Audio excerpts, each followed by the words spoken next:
There was an American philanthropist called Mr. Crane. Mr. Crane actually came to Saudi Arabia, and he saw King Abdulaziz. And King Abdulaziz was complaining about the lack of availability of water in the country. Mr. Crane sponsored a geological survey. He wasn't looking for oil. So it is by chance that we discovered oil. We were looking for water. And this feat happens until today. Every time we look for water, we find oil.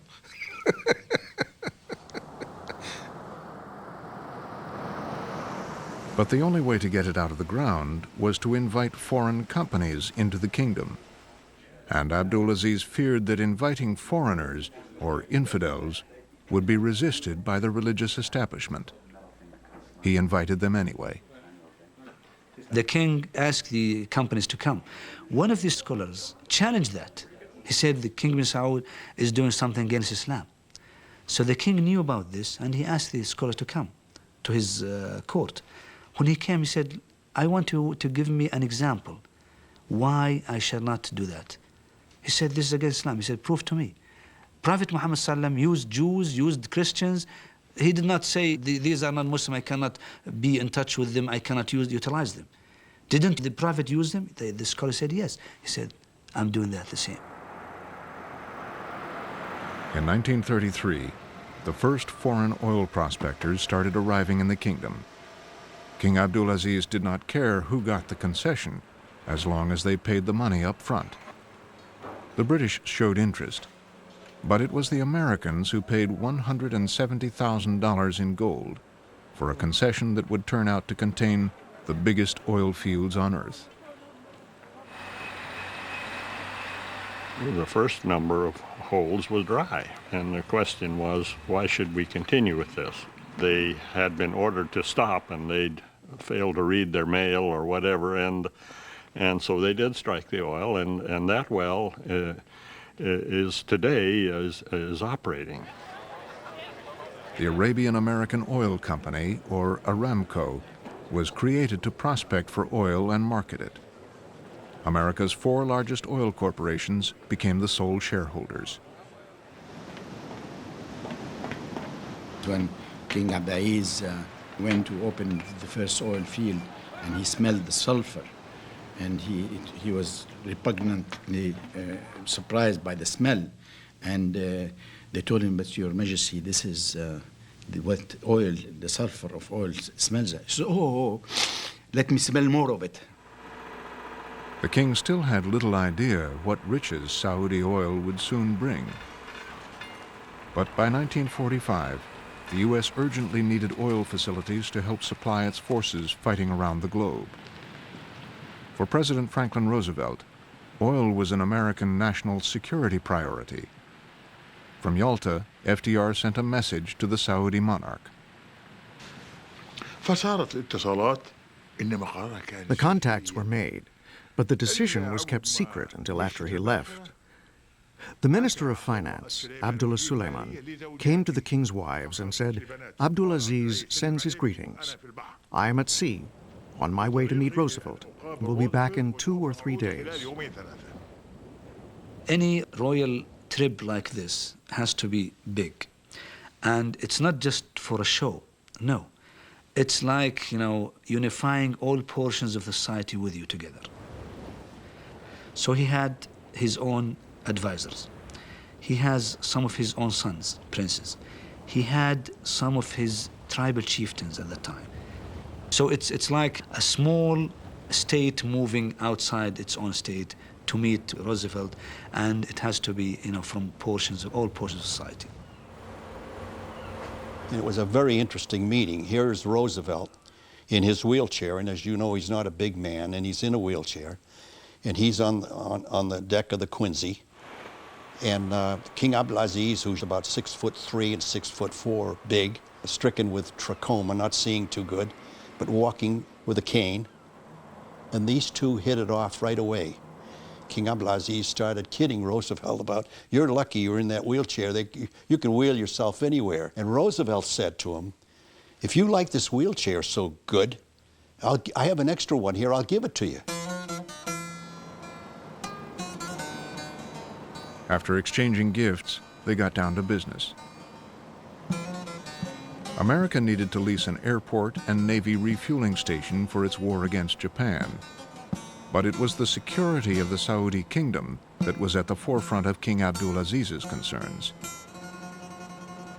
He requested U.S. military assistance and training, and they agreed to construct the Dahran military base.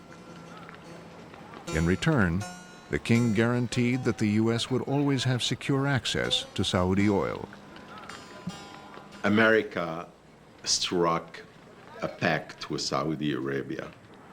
You give us oil at cheap prices, and we will give you protection. This protection eventually evolved into an American hegemony over the entire Gulf region, and the deal extended to the Gulf region, that this was an American area of influence, and in return for this, it shall be protected from all enemies. And then there was the issue of Palestine. Roosevelt said to him, Your Majesty, you know, I'd like to get your opinion on a problem that I'm facing back home. He said, you know, a lot of my constituents are pressuring me to recognize the Jewish homeland in Palestine. And he said, I'd like to get your thoughts on this. And King Abdulaziz said, Mr. President, what Hitler did to the Jews was a terrible thing. It was the worst thing that man could do to man. But he said, I don't understand why you're talking about taking land away from us, the Arabs, and giving it to the Jews. We didn't do anything to the Jews.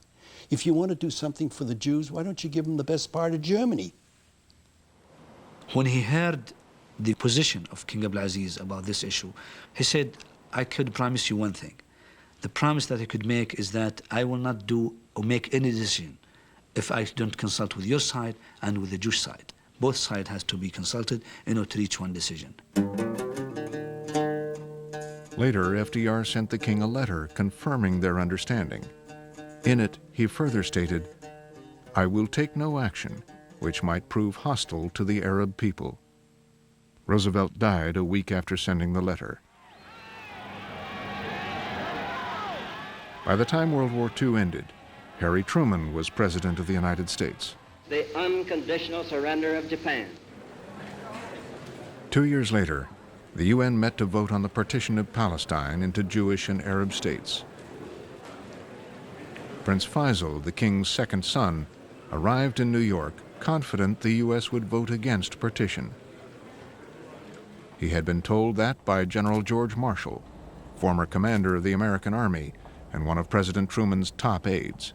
Faisal felt that Marshall had given him an assurance at the United Nations that we would not vote for it, that we would take some other action, and that Marshall had promised him that, and that we had failed to do so. United Kingdom, abstain. Saudi Arabia, no. The United States, yes.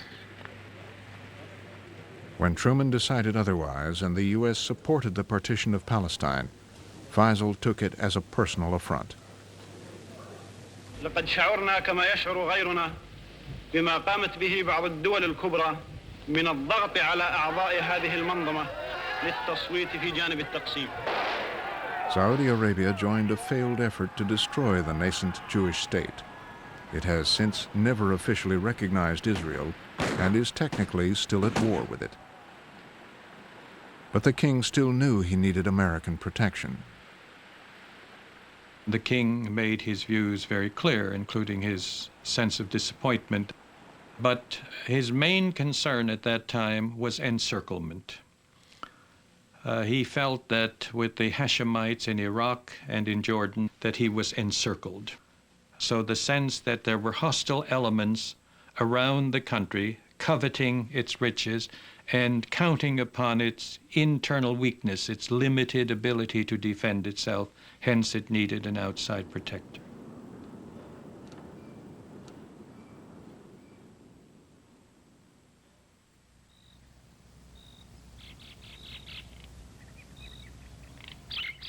Just before his death in 1953, the ailing founder of the kingdom started delegating his power to his sons. His eldest, Prince Saud, who had accompanied him in battles, was designated the next king. His second, Prince Faisal, was to mind foreign affairs. He prepared for his succession with the help of Prince Saud and Prince Faisal, the eldest. He told them, "Your unity will continue my reign and preserve the family and the unity and prosperity of the country. Avoid differences. Beware if you separate." When King Abdulaziz died, people were afraid. He was the force, he was the symbol. He was almost the bureaucracy himself. Everything has to come through his desk because it was a nation it's a startup, like a corporation today.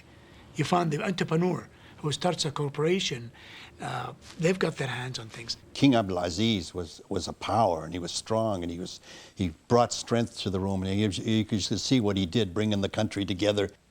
Saud, on the other hand, people that dealt with him never considered him bright. I don't recall anything substantive that Saud ever said on whatever the issues might be. Very pleasant, very nice, but inconsequential.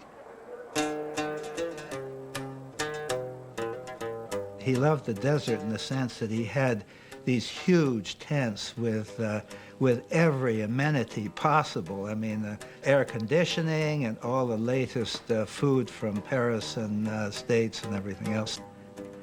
He loved the trappings of being king.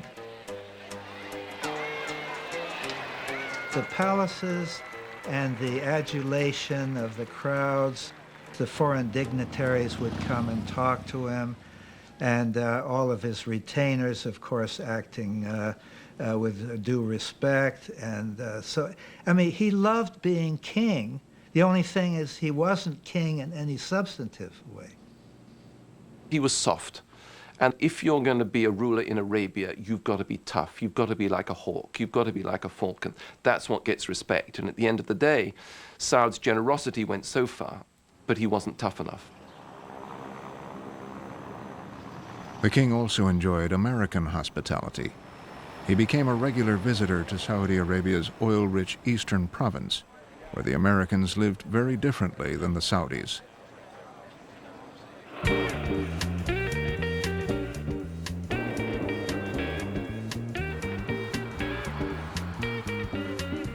When the Americans came to the eastern province with the Aramco company, they had to live in a compound area. Inside, they have their own conditioned situation like in the United States. Outside, they have to live with the Saudis as the tradition exists. They started building these camps. It was new to us. Air conditioning was new to us. All these things. And then, what was good about Aramco is they shared it.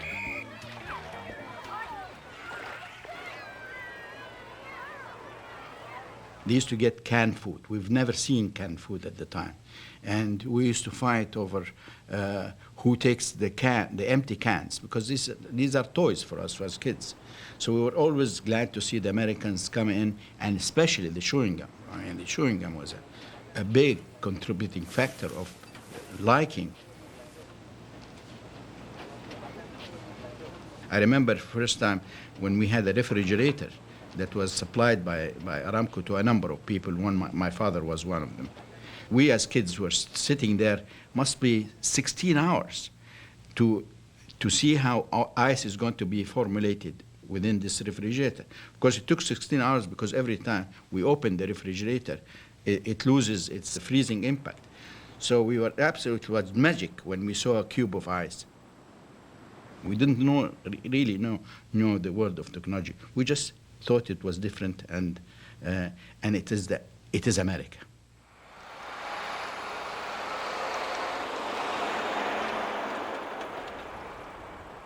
The Saudis were interested in one thing, and that is that their oil industry was preserved and being handled in a way where they could negotiate and they could increase the oil prices and so on. And they had extremely good relations with Aramco. They were making a lot of money, but they were spending it foolishly. The country was broke. They had to borrow money. They borrowed money from Aramco. King Saud was much criticized for his handling of finances, but little was known about his other weakness, a safely guarded secret, which contributed to his downfall. We had